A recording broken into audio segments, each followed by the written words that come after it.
O Evangelho segundo Mateus. No primeiro vídeo, vimos como Mateus apresentou Jesus como o Messias da linhagem de Davi e como um novo mestre com autoridade como Moisés. E também como Emanuel, que em hebraico significa Deus conosco. Depois que Jesus anunciou e ensinou a chegada do reino de Deus, e depois que ele trouxe o reino para a vida cotidiana do povo de Israel, vimos que Jesus foi aceito por muitos, mas rejeitado por outros, especialmente pelos líderes religiosos de Israel, os fariseus.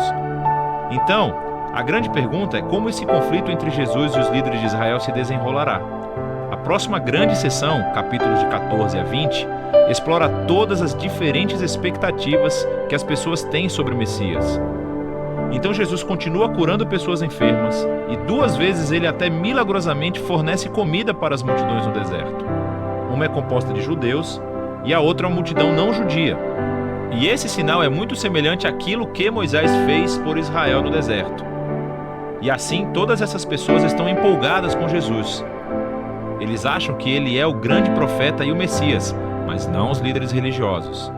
A visão que eles têm do Messias é baseada nas passagens que encontramos em Salmos 2 ou Daniel capítulo 2, sobre um Messias vitorioso que libertará Israel e derrotará os opressores pagãos. E do ponto de vista deles, Jesus é um falso mestre. Ele está blasfemando sobre quem ele é.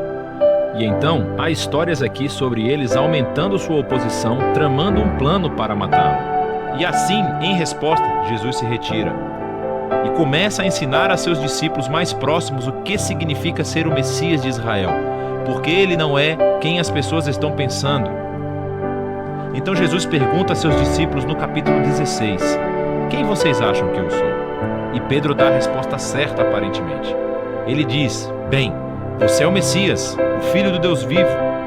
Contudo, fica claro que Pedro está pensando em um rei que reinará vitoriosamente através do poder militar. E Jesus desafia Pedro dizendo, sim, eu me tornarei rei, mas de uma maneira diferente. E assim Jesus começa a ensinar sobre os temas do profeta Isaías, que disse que o rei messiânico sofreria e morreria pelos pecados do seu próprio povo. E assim Jesus estava se posicionando como um rei messiânico, que reina se tornando um servo, e que daria a sua vida por Israel e pelas nações. Bom, Pedro e os discípulos praticamente não entendem. E assim Jesus entra no 4º bloco de ensinamentos, seguido por uma série de ensinamentos depois disso.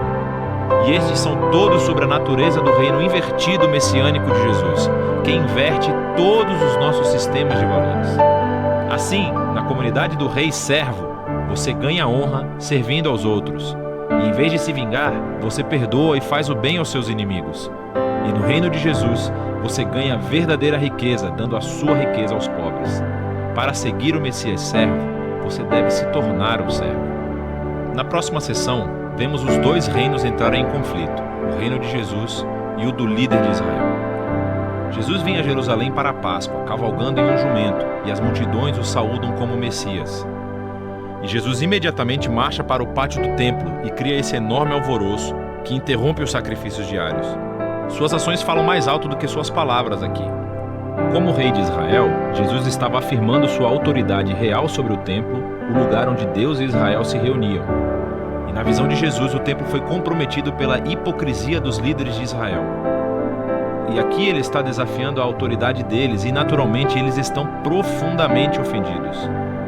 E assim, eles tentam encurralar Jesus e envergonhá-lo no debate público, mas falham. Então eles acabam decidindo que ele deve ser morto. Em resposta, Jesus entrega seu bloco final de ensinamentos. Primeiro ele oferece uma crítica impetuosa aos fariseus e sua hipocrisia. E depois ele chora por Jerusalém e a sua rejeição a Deus e o seu reino. Então Jesus se retira com os discípulos e começa a dizer-lhes o que acontecerá. Ele será executado por esses líderes, mas ao fazer isso, eles criarão a sua própria morte. Porque, em vez de aceitarem o caminho de Jesus para o reino pacífico, eles tomarão o caminho da revolta contra Roma. E assim Jerusalém e o seu templo serão destruídos. Porém, Jesus diz que este não é o fim da história. Ele será vindicado após a sua morte por sua ressurreição. E um dia ele retornará e estabelecerá o seu reino sobre todas as nações. E assim, enquanto isso, os discípulos precisam ficar alertas e permanecer comprometidos em apenas anunciar Jesus e o seu reino, e espalhar as boas novas. E assim, com tudo isso nos ouvidos dos discípulos, a história chega ao clímax. Naquela noite, Jesus chama os discípulos e celebra uma refeição de Páscoa com eles. A Páscoa reconta a história do resgate de Israel da escravidão através da morte do Cordeiro Pascal. E Jesus toma o pão e o vinho desta refeição como novos símbolos, mostrando que a sua morte será um sacrifício que redimiria o seu povo da escravidão, do pecado e do mal. Depois da refeição, Jesus é preso e é levado a julgamento perante o Sinédrio, um conselho de líderes judeus, e eles rejeitam a sua pretensão de ser o Messias. Eles o acusam de blasfêmia contra Deus. Então Jesus é levado perante o governador romano, Pilatos, e ele acha que Jesus é inocente, mas cede à pressão dos líderes judeus e sentencia Jesus à morte por crucificação. Então Jesus é levado pelos soldados romanos e crucificado. Você notará aqui nessa sessão que, assim como Mateus fez nos capítulos iniciais, ele aumenta o número de referências ao Antigo Testamento. Ele está tentando mostrar que a morte de Jesus não foi uma tragédia ou um fracasso, mas sim o surpreendente cumprimento de todas as antigas promessas proféticas. Jesus veio como o Messias servo mencionado por Isaías. Ele foi rejeitado pelo seu próprio povo, mas em vez de julgá-los, ele foi julgado em seu lugar, suportando as consequências dos seus pecados. Então, a cena da crucificação chega ao fim e o corpo de Jesus é colocado em um túmulo.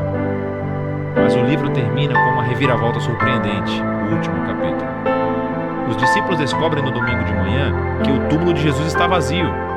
E então, de repente, as pessoas começam a ver Jesus vivo dentre os mortos. E o livro conclui com Jesus ressuscitado, dando o ensinamento final, chamado a Grande Comissão. Jesus diz que agora ele é o verdadeiro Rei do mundo. E assim, ele envia seus discípulos para todas as nações com as boas novas de que Jesus é o Senhor. E que qualquer um pode se unir ao reino sendo batizado e seguindo seus ensinamentos. E ecoando de volta até o seu nome Emanuel, Deus conosco, do capítulo 1, as últimas palavras de Jesus no livro para os seus discípulos são: eu estarei com vocês. É uma promessa da presença de Jesus até o dia em que ele finalmente retornará. E este é o Evangelho segundo Mateus. Lembre-se de que você não está sozinho. Deus está ao seu lado em todos os momentos, oferecendo amor, paz e esperança. Receba o amor incondicional do Pai Celestial e permita que Ele guie cada passo do seu caminho. Que as bênçãos de Deus estejam sobre você, enchendo seu coração de amor, sua mente de paz e sua vida de propósito. Aproveite este canal como uma fonte de inspiração e fortalecimento espiritual. Obrigado por estar aqui. Que a presença de Deus seja uma constante em sua vida, guiando-o e abençoando-o em todas as suas jornadas. Agradecemos por ouvir este salmo abençoado. Se você está precisando de uma oração, deixe seu comentário aqui no nosso canal, pois estamos prontos para orar por você.